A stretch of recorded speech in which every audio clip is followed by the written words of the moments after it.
June 4, 1942.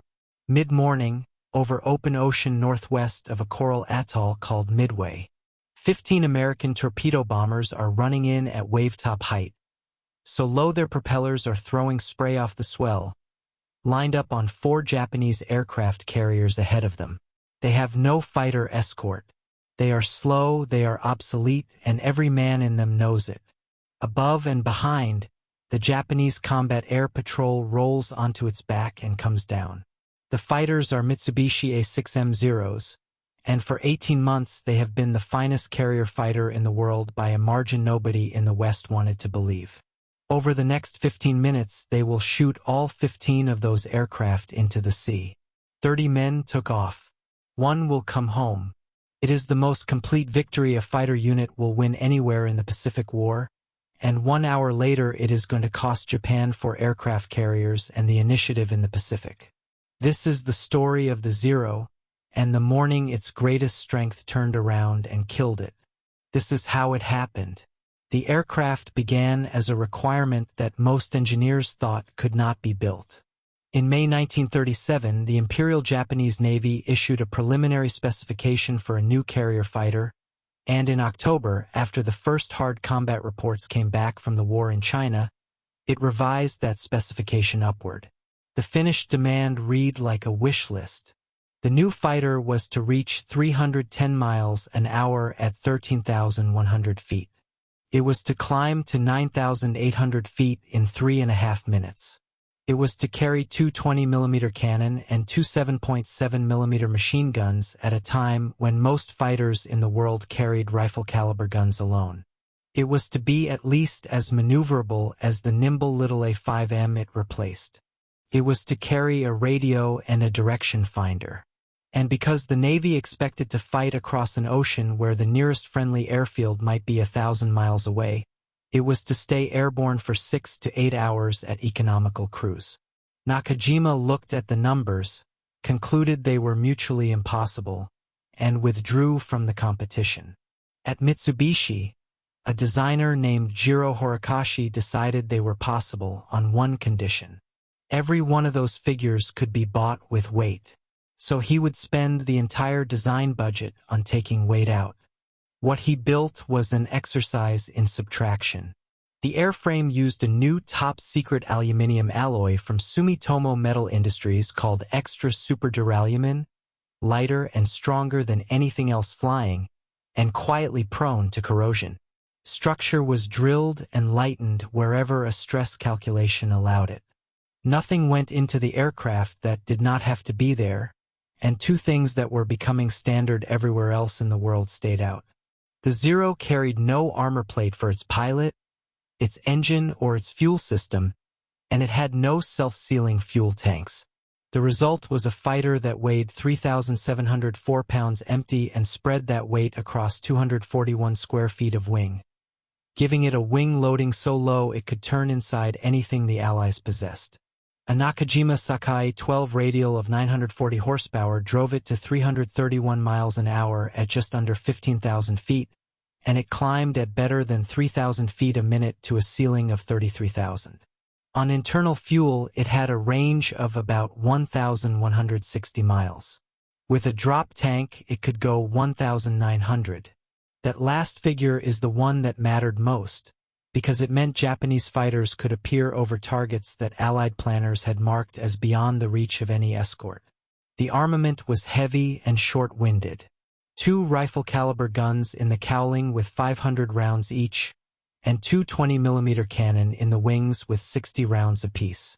60 rounds is a handful of seconds of firing. A Zero pilot who used his cannon hard on 2 or 3 passes had nothing left but the light guns and a long flight back to a carrier to rearm. Against it, the United States Navy flew the Grumman F-4F Wildcat, which was in almost every respect the opposite aeroplane. The Wildcat was heavier by more than a ton, slower in level flight, and could not follow a Zero through a turn at any speed worth flying. What it had was armor, self-sealing tanks, 650 caliber machine guns, and a structure built like a bank vault. Japanese pilots came home describing hundreds of rounds going into a Wildcat that simply kept flying, when a fraction of that would have set a zero alight.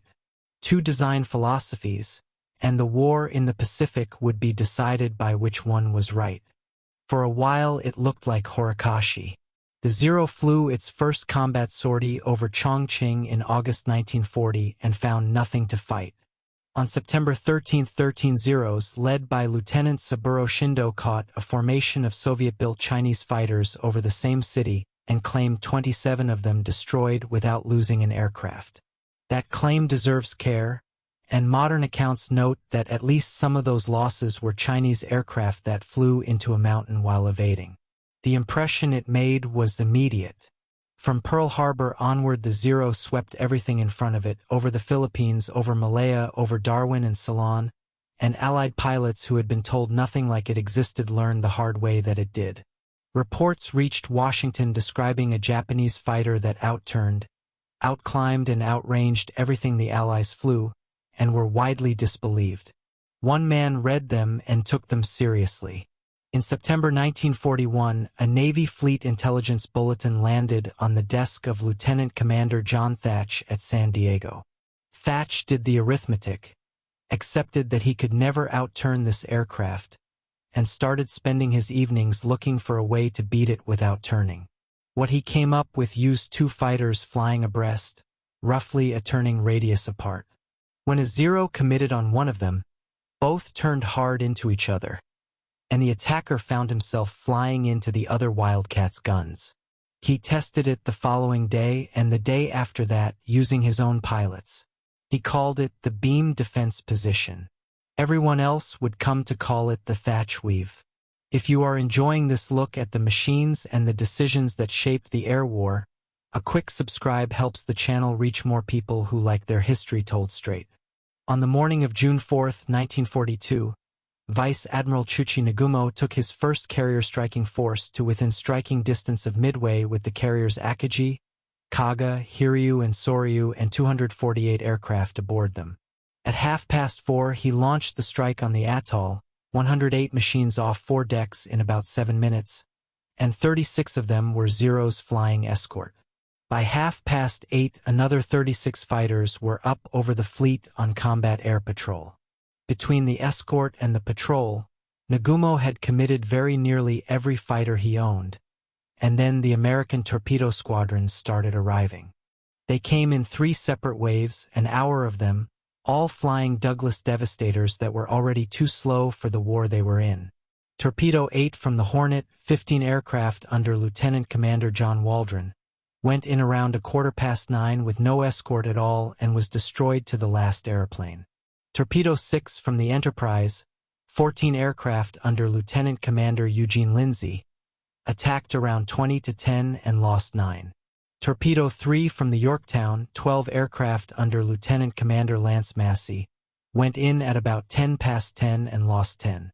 41 torpedo bombers attacked the Japanese fleet that morning. 34 were shot down. Not a single torpedo hit anything. Waldron, Lindsay, and Massey were all killed leading their squadrons in. Of Torpedo 8's 30 aircrew, only Ensign George Gay came out of the water alive, and he spent the rest of the battle floating in the middle of the Japanese fleet, watching what happened next. Torpedo 3 had 1 escort. John Thach was overhead with 6 Wildcats, and somewhere between 15 and 20 Zeros came at them, pressing home an attack every 20 or 30 seconds. Thach put his sections into the Weave. He had been flying over California for 8 months. Ensign Robert Dibb took an attacker onto his tail, and Thach came up underneath and fired into the Zero's belly until the engine caught. Ensign Edgar Bassett was shot down and killed. The other 5 Wildcats came home, having claimed about 5 Zeros between them. It was the first time the maneuver had been used in combat, and it worked. At 10:20, 3 squadrons of American dive bombers arrived overhead almost simultaneously. Wade McCluskey brought 2 from the Enterprise. Maxwell Leslie brought a 3rd from the Yorktown. They came out of roughly 20,000 feet, out of a sector nobody was watching, and the Japanese fleet never saw them start down.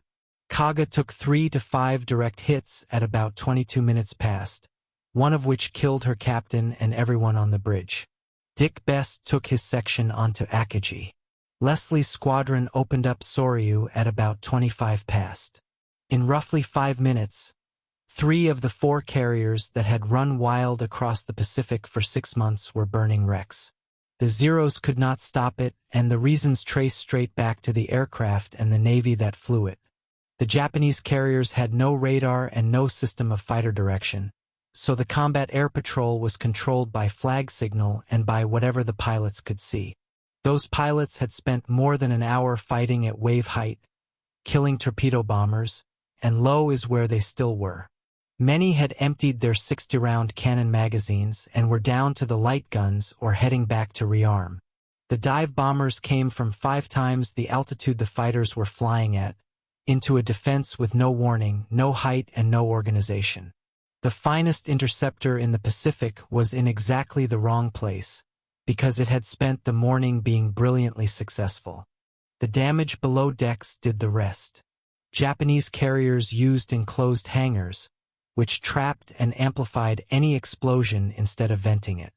Those hangars were full of aircraft in the middle of being rearmed, with fuel lines run out and bombs and torpedoes stacked on the deck plates rather than struck down into the magazines. A handful of American bombs found that, and the ships tore themselves apart from the inside. It is worth saying plainly that the famous story of Japanese flight decks packed with fueled aircraft 5 minutes from launch is a myth.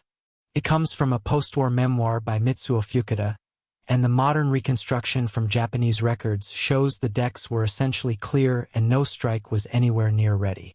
What killed those carriers was the state of their hangars. By the end of the day, Hiryu had struck the Yorktown and been killed herself, and Japan had lost 4 fleet carriers, a heavy cruiser, all 248 aircraft and about 3,057 men.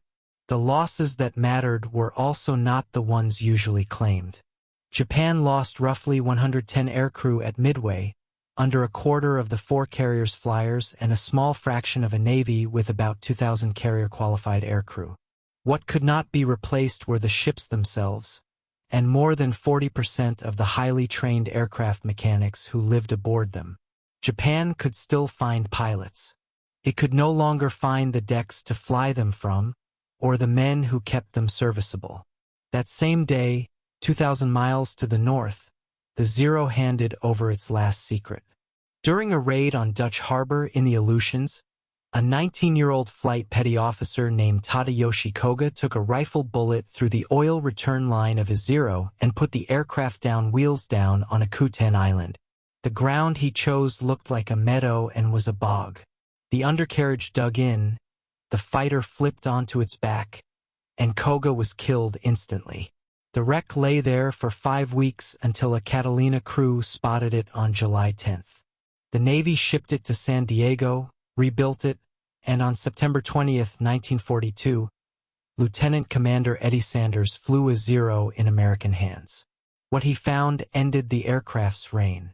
Above about 200 knots, the aileron stiffened until the pilot could barely roll, and the float carburetor cut the engine dead under -G.